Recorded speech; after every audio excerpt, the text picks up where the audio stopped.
قسمتی که توی چیز هر سایتی که میری مثلا AC میاد یا مثلا میگن آقا سایتت AC داره قطعی برق داره، اولین جایی که میای خونه خودت هم که باشه شما میاری این خونه برقش قطع میشه، اولین جایی که میای نگاه میکنی کنتور. این کنتورت رو نگاه میکنی میبینی کنتورت برق داره یا نداره.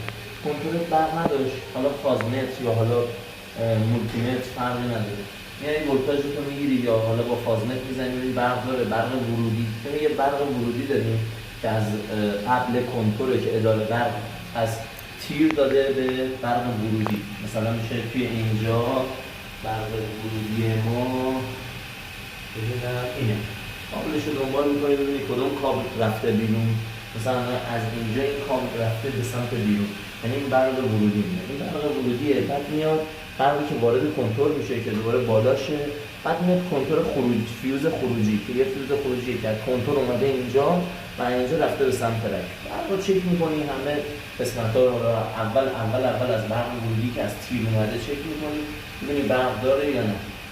تلکام به کنتور میگن، به این باکس کنتور میگن MDB.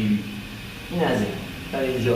ولتاژ هم که 220 ولتاژ میگیری، یه وقتی میبینی مثلا افت ولتاژ داره یا مثلا چیز داره ولتاژ رو میگیری.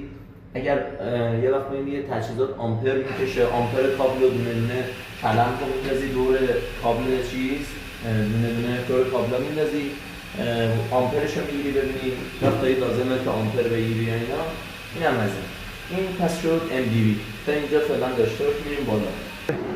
خب ببین برق ورودی که از MDB میاد به سمت این قسمت که هم کابل و برق اینش میگن توی چیز میگن PDB. از MDB میاد توی PDB، به این میگن PDB.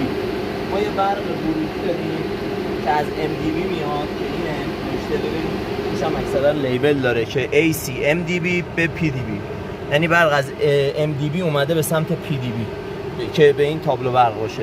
بعد از اینجا دوباره تقسیم میشه توی سری فیوز و به این میگن سرجرسته یا حالا سائقه گیر یا حالا اسمای دیگه که داره.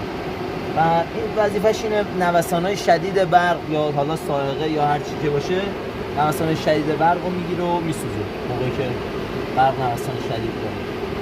بعد یه سری فیوز هم که هستش، فیوزای این قسمت تو MDBه.